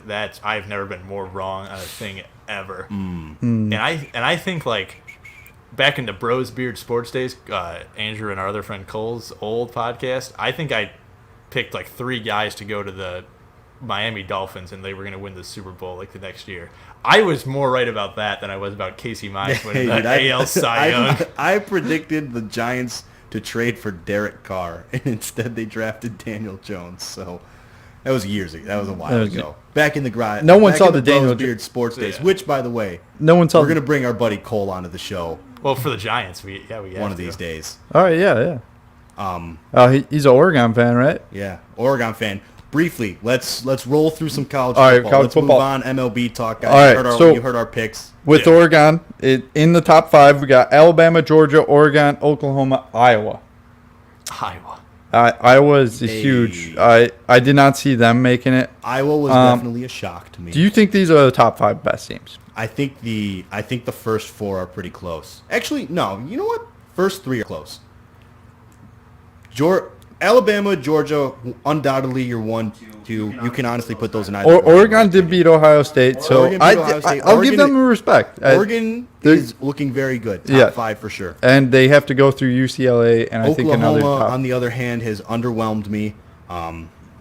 Very poor play. Rough game against Tulane, which shouldn't have been a rough game. Nebraska, it was a close game, and it shouldn't have been. Nebraska lost to U of I. Yeah. Whoa. Sorry, Nick. It just Oklahoma is having a rough start to the year. Iowa. Now, I'm not totally shocked to see Iowa in there because I don't know if you guys have been watching much of the Iowa games, but they are actually looking really good, like a complete team. I know the thing with Iowa is they don't have a single star. Like all these other teams have something about them that just like Spencer Rattler. Yeah, Nick Saban. Kirby Smart, the Georgia defense. Oregon, honestly, no, they have, what's his name? Thibodeau. They have him. Tom? No. No. Iowa doesn't really have like that guy. But they play such a complete style. Like, they play a complete style of football and a very professional style of football. So in the top 5, good defense, always have a really good offensive line, decent quarterback play, decent run game. They're just a complete team. And you look at how the other teams in the top 10 have played. Iowa's undefeated. Clemson has not looked very good, right? No. They haven't looked good. Ohio State lost to Oregon. Ohio State is okay. I'm not hitting the panic button or anything on them. Really, I think the only two that are rightfully where they should be are Alabama and Georgia. Iowa, you kind of got to put them in the top. You kind of got to make these your top 5 because these are your undefeateds. Iowa's had a quality win against Iowa State. Yeah. Defenses look good. Oregon had their staple win. Georgia obviously had their staple win. Alabama's Alabama. Like, as it sits, Oregon's a question mark. Iowa's a question. Well, Oregon, Oklahoma, Iowa, all question marks for me. I think those could be irreplaceable because you get one loss. Now you're talking Clemson or Ohio State could bounce back in. Yeah. I don't know, but they don't. That's the thing. They don't have the loss yet. Yeah, but Oklahoma, I don't even know if they are playing a ranked team this year, but if they do, I don't see them not losing. Mm-hmm. It's just they haven't really put up the offense that was expected. Georgia's defense almost went 3 straight weeks without giving up a touchdown until they gave up some garbage time touchdowns. JT Daniels seems to have locked it in a little bit after last week. Yeah, he does seem more comfortable. Stetson or what? Not Stetson. Is it Stetson? Their backup? I can't remember his name. Yeah. Something like that. Either way, Georgia and Alabama belong where they should be. Alabama looked beatable against Florida. Yeah, that's what I was going to say. Do you think they deserve that number 1 spot? I think they do because they played 2 ranked teams. But they almost lost to Florida. Yeah, but they belong at number 1 still. But they still belong at number 1 because the only other team that you could argue goes ahead of them is Georgia. And Georgia, I think Georgia's win against Clemson is more impressive than any of the wins Alabama's had. But Georgia's then also went and played a cupcake game as well. Yeah. But played South Carolina. Played South Carolina. And South Carolina's nothing special anymore. But Georgia has to go through Auburn, Arkansas, Florida. Georgia has a tougher schedule. They definitely have a tougher schedule. For me, the top 5, I feel like in my mind should be. There's 3 teams in there that should be in there. I feel like it should be Alabama, Georgia. For me, 3. I flip between. I feel like Texas A&M could be 3. They beat Colorado 10-7, but they dominated the other with a 2 backup games. though. Their starter went out in that game. But here, my big thing is they did look pretty. For me, the top 5 is going to be so much more locked in after October 9th because I feel like it should be Alabama, Georgia, Texas A&M, Penn State, Oregon. Penn State beat Wisconsin, and they beat Auburn. Which, whatever you want to say, but Penn State plays Iowa on October 9th. So right there, that for the Big Ten spot of being in the top 5, that's the game that happens. And then also on October 9th, Alabama versus Texas A&M. So I feel like Texas A&M wins that game. They lock in themselves for top 5 unless they lose 2 games. They're going to be in the top 5 for the rest. Alabama will always be okay if they lose 1 game because the selection committee loves them. So unless they lose 2, you have to lose 2 games. But if you beat Alabama, you should be locked in the top 5. One team I'm really high on, Cincinnati. This week's going to be a prove it week. They got to go through Notre Dame. Where are they ranked? Like 7, right? Yeah, they're 8. 8. Yeah, Cincinnati Notre Dame or Wisconsin? Because Wisconsin's playing Notre Dame this week. Oh, October 2nd. My bad. There you go. October 2nd. I think that week's prove it week. If they beat Notre Dame, they should at least be considered in a top 5 spot. For me, I don't know. I've always hated Notre Dame as a college team because of that time that they got into the national championship and then just got blown out by Alabama. Where it's just like, I didn't like Alabama, but I always feel like they get seated too high at the start, and then they always kind of work their way back down where they're not where they should be. You mean Notre Dame? Yeah, Notre Dame. I'm saying they always get seated higher than they should be. I thought you said Alabama. No, Alabama always gets the benefit of the doubt. I misheard you. I'm sorry. But for me, it's like Cincinnati's played Miami of Ohio, Murray State, Indiana, and then they'll play Notre Dame. So I feel like even if they beat Notre Dame, they have one solid win and then one okay win against Indiana. And then Cincinnati, let me check the rest of their schedule. They play a bunch of they don't play good enough teams for the rest of the year where I can't. Almost like UCF. When UCF went 13-0, they were like, oh, we should be in the college football playoff. It's like, no, you didn't play anyone that was good. I thought UCF should have been. Cincinnati plays Notre Dame. That's neither here nor there. And that's pretty much all. They play Temple, UCF, Navy, Tulane, Tulsa, SMU, and South Florida. Just because they beat Notre Dame, I would not put them in the top 5. Fair enough. We'll have to see. Fair now, enough. if Texas, I understand your reasoning. My whole thing is that if Texas A&M loses to Alabama and then loses another game, if Oregon loses a game, and then Cincinnati ends up being undefeated, then yes, it should be in the top 5. But there's some teams that could lose a game, and I would still put them above Cincinnati for the simple fact that they're only playing Notre Dame, and that's really the only game they should lose if they lose. But Cincinnati was ranked going into the season, so people are high on Cincinnati. Cincinnati, on the they had a good. The Bearcats. Bearcat, Desmond Ridley. One of the simplest logos, but one of the best logos. Just a C with a little paw thing over the top of it. Not a bad logo. But as we sit, I feel like the top 5 teams can be very changeable. Except for 1-2. I feel like what you were saying. 1-2 locked. 1-2 locked. I think Oregon deserves to be in the top 5. Maybe not number 3, but yeah, Oregon's earned their spot in the top 5. But my question to you guys: is this a weak QB class? Yeah. Not impressed. JT Daniels is the most impressive quarterback, I feel like, so far. Who? JT Daniels. I didn't have him in mind. I'm not saying that he's going to be on anyone's list. I'm just saying Spencer Rattler is probably the biggest name out there.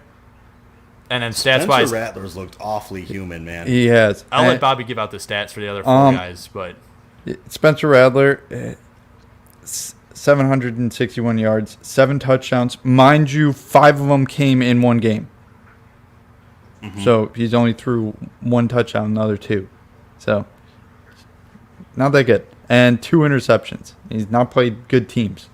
So and it's the Pac-12. Yeah. So where it's not Pac-12.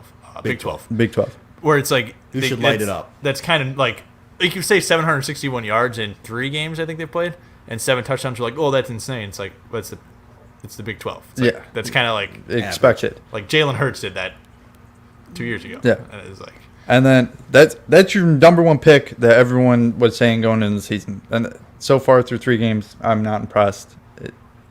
I do think he's a talented QB, but I don't know why they're not right. He's not transitioning onto the field. It's Sam Howell, 867 yards, 9 touchdowns, QB 4 interceptions. He could be the guy. I don't know, man. It's still not impressive. I don't think so. They haven't played that tough of teams. No. It's the QB that I'm the highest on right now, Matt Corral, Ole Miss. He has. Do you say Old Miss? Did you put a D in there? Ole Miss. Oh, I thought you put a D on that. I heard Old Miss the first time. I heard Ole Miss the other time. So. Okay. Yeah. Let us know. Did you hear a D? Let us know. There was no D. Ole Miss. Okay. He has 997 yards, 9 touchdowns, 0 interceptions. That's the most important stat at the end. Because college football stats are inflated so much, but if you're not throwing picks, he's not throwing picks. That means you're throwing to the right. Yeah. Right read. Mm-hmm. And everyone, he wasn't really on the radar. I don't even think he was going in the first round. He might play himself up to it. Yeah. And so, honestly, he is very impressive to me. All in all, this draft class, who else? Malik Willis? Yeah, Malik Willis is the other guy, which I was never really high on him. I don't even know where he plays. Liberty. Oh, he's the Liberty guy. Yeah, he's the Liberty guy. Didn't know that. But I mean, he doesn't have that many yards. I mean, he hasn't thrown a pick yet. So he has to do something crazy because I feel like there's Carson always Wentz, an FCS guy every couple of years. Though. Carson Wentz, but you have to just throw those insane Joe Flacco. stats. Joe Flacco. Oh, just guys that aren't Tony Romo. You're not in the Power 5 conferences. You have to have those insane stats. Yeah, you do. 613 with 7 touchdowns, not not really doing it. My biggest question I just thought about, weak quarterback class. Let's say Jacksonville and New York Jets both finish like 0-16 or 0-17, 1-16. Are they going to trade 1 and 2? I feel like no one's really going to want to trade up to 1 and 2 to get this quarterback class. Like at this point, it doesn't even look like, if they keep playing the way they will, it doesn't even look like they will be taking one in the top 10. Yeah, like honestly, why would you? So far, these guys have been underwhelming. A lot of time though to turn it around. Well, yeah. I still think the weakest quarterback draft that we have witnessed was the Jared Goff, Carson Wentz draft. Yeah. Either that or Jameis Winston, Marcus Mariota. But the difference is those guys were considered like clear-cut franchise changers that didn't pan out. Yeah. I feel like Jared Goff and Carson Wentz was more like, these are the best two in a bad situation. Jared Goff and Carson Wentz are not top 5 picks if they come out of the draft. Hell, if they come out of the Trubisky, Watson, Mahomes draft, you at least got 2 guys taken before those guys go in the draft, right? Fair, yeah. Possibly even all 3 with how high the entire league was on Trubisky coming out of college. Still don't know why. Still don't know why, but it happens. But, yeah. If you go in this year's draft class with Lawrence, Zach Wilson, Trey Lance, Justin Fields, I think all 4 of those guys would get taken before those 2 get drafted. Definitely. That, in my opinion, and I still think if those 2 guys were in the draft with Mariota and Winston, I think Mariota and Winston are getting drafted before them. Oh, yeah, I think so, too. Yeah, I think so. Yeah. That's, in my opinion, that's the weakest draft class. There's more raw talent in these guys than that 2016 draft class. Yeah, I will say that, but they're underwhelming. This draft class, though, is getting scary for the teams that are desperate for a quarterback. They're going to need a quarterback. Because, like, I'm looking at teams like Denver or something, where it's like, okay, Jacksonville might get the overall pick. I don't think they're going to get the number 1 overall pick back-to-back years. But Jacksonville's not taking a quarterback with 1. But it's like, if you're Denver, say you're sitting at like 11 or something, it's like, why would you trade up to 1 to get any of these guys? You wouldn't. It's like, you need a quarterback, but none of these guys are going to be a franchise changer. Yeah, and that's what it looks like now. And at this point, you got to think about it. The quarterback market is very saturated. Like, it is being saturated. If maybe New York, if they decide to go in a different direction, they give up on Daniel Jones. Denver, but like, you have to also look at that. Teddy's not looking too bad in Denver. No, he's not. But once Houston, but Davis Mills is about to break out because of the Tyrod method. The Tyrod effect. If the Giants move on from Daniel Jones, you just have to remember that's another quarterback into the system, though. Yeah, and that's another guy who's got NFL experience. You got guys like Trubisky's a fringe starter if he hits free agency, right? He's a guy that you can consider. Daniel Jones is given up on. He's a guy that he's young. Him and Trubisky are young. You think, maybe we can get a coach that believes in those guys. I mean, all of these dudes, quarterbacks right now in this draft class are more so like, you know what? Atlanta's got Matt Ryan who's getting up there. So you draft this guy to sit for 2 years until Matt Ryan's no longer playing. I think that these aren't like immediate impact guys as it stands right now. Yeah. The one that might be is Spencer Rattler because of like his pedigree and everything. Yeah. But he's not playing up to that right now. I think he's been a little overhyped. Not that he's not very good, but because of so much hype being put on him, now he's under an even thicker lens to perform even better. And at this point, I do like Spencer Rattler, but I have to give the edge to Sam Howell just because he's putting up better stats with losing all of his focus players from last year. Aside from the interceptions are rough. I mean, I'm pretty sure 3 of those came in one game. Yeah, they did. So, I mean, I think Virginia Tech. Yeah. Humiliated him. Yeah, that was a rough game. But it's a tough draft class. It's very tough. It's like you said, Nick, I don't think anyone's trading up for these guys. Maybe. We don't know, obviously. Whole season's got to play out. But if it keeps really outside of Spencer Rattler, I don't think there's another guy on this list who's like who I would consider taking a top 5 pick on. And Spencer Rattler's not even playing that well, so he might play himself out of top 5. Yeah. I think like after, I don't want to say it like keep harping on the Bears, but after the Trubisky kind of fiasco and other players that have you have to be careful now. Like Jamarcus Russell, I don't really put Marcus Mariota. Jameis Winston is definitely a guy in there. Their teams are more cautious now where, like, instead of letting Matt Ryan go, they're going to grab Spencer Rattler, some guy with, like, raw talent that they like, or Sam Howell, and be like, hey, you can learn under one of the better NFL quarterbacks. We're like, I think having the Trubisky draft now, you might want to keep someone else instead of Mike Glennon. Like, be like, we have Mike Glennon, man. Oh, dude. They have like, sheesh. He's a backup to Danny Dimes now. I'm just trying to think, like, if you, No.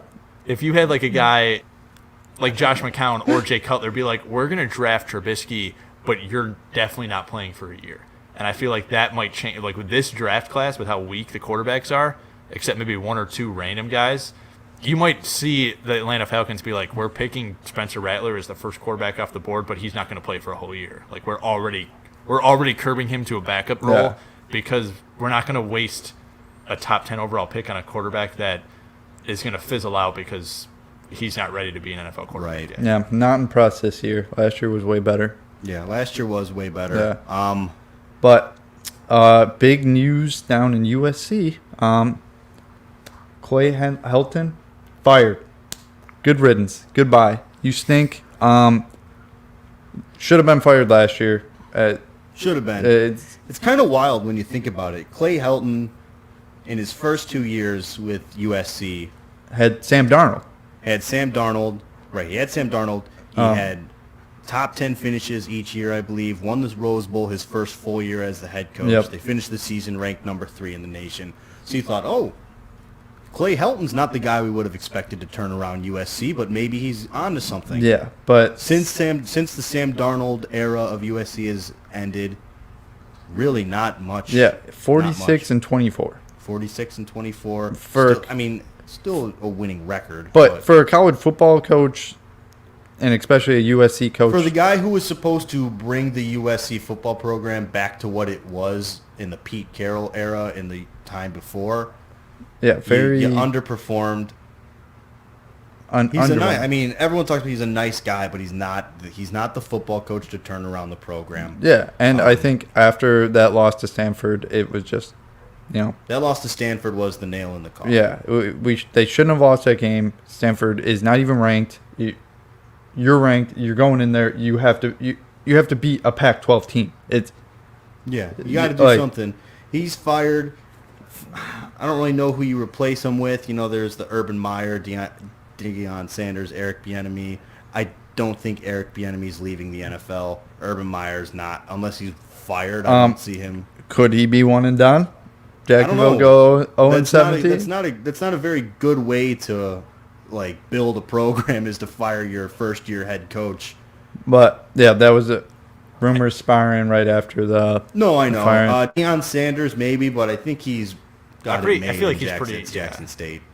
Right, he's at Jackson State. Yes, right? he's at Jackson State. They just won a last-second touchdown pass this weekend, I think. Hey, I don't know who they beat. They beat a pretty decent team. I can't remember who they played. Right.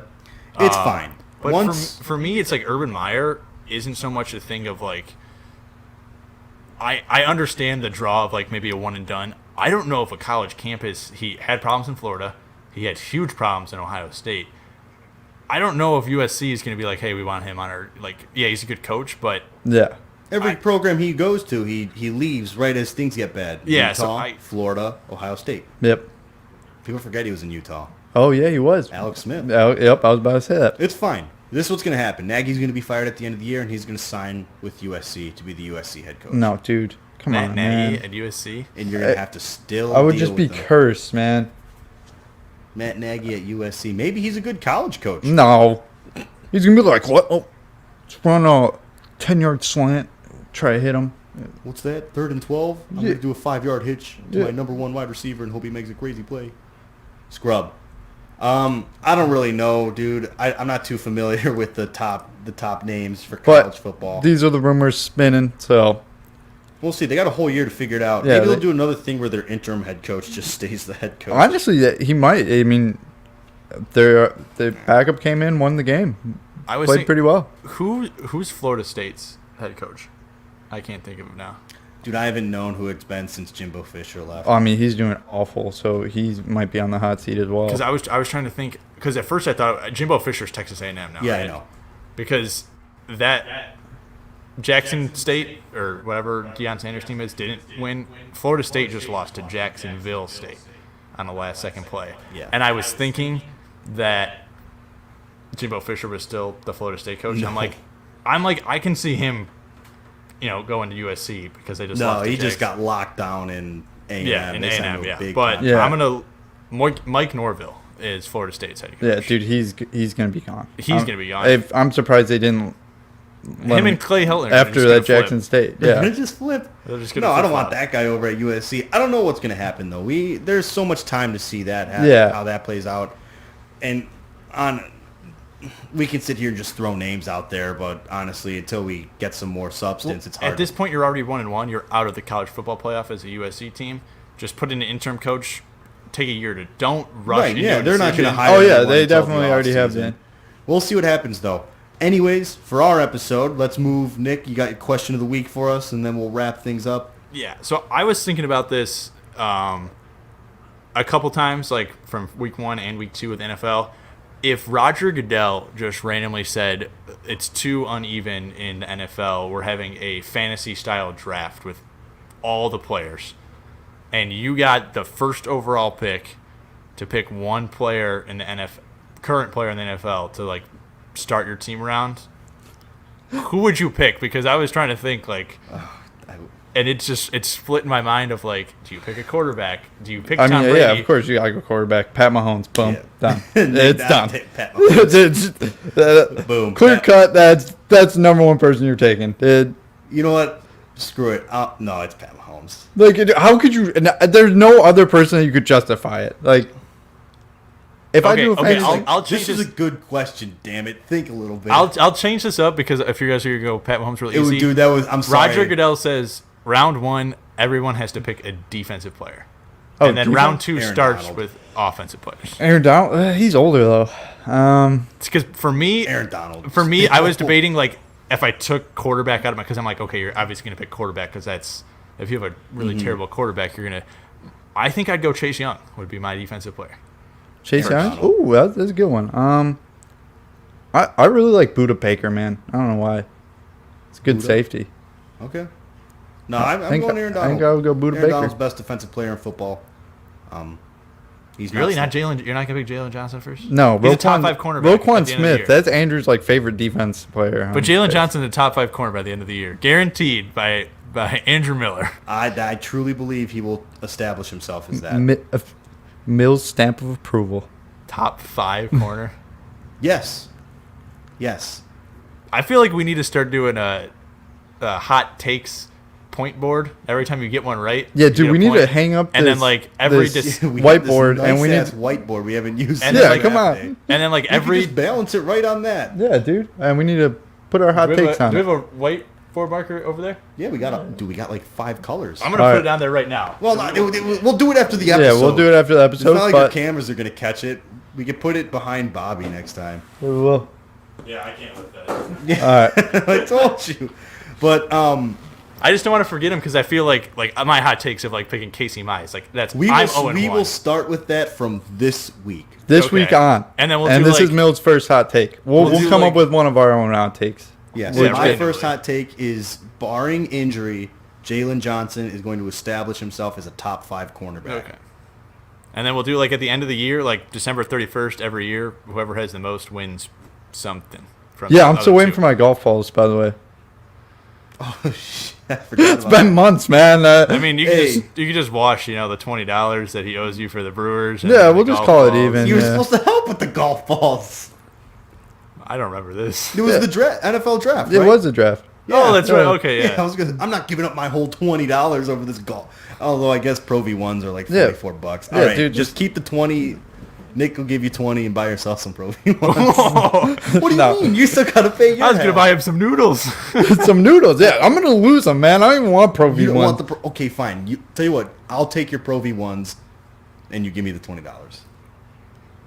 Why would I do that? You almost had him. You almost had him. So I'm just giving you $60. Like, yeah, pretty much. What? No. Fine, we'll get you golf balls. No, we go. But we'll do the hot take board, and then if you were gonna get noodles, you're not keeping my $20. we'll draw a random line date and then figure out who has the better record, and then that person will get like $10 or something. We'll figure that out. Either way, though. So barring injury, top 5 cornerback. by the end of the year. And then how do we establish this? Stat-wise, just like go on NFL stats, search by cornerbacks? We're going to base this on stats. Okay. We'll come up with a better criteria for it going forward, but we'll base it on stats, a rough average. Where does he fall in the top in like the rankings for the different statistical categories? Okay, and if the majority of them are top 5, he's top 5. He counts as top 5. Okay. Is that fair? Fair. So you guys work on your hot takes for next week. All right. Well, we'll write them on the board and then we'll. Yeah, and then we'll put them on the board. All right, yeah. Pop it right there. Pop it somewhere. Anyways, though, that will wrap it up for this week, guys. We appreciate all of you sticking with us and giving us a listen. If you like what you heard, please follow us on Facebook. Follow the ASAP Network as well.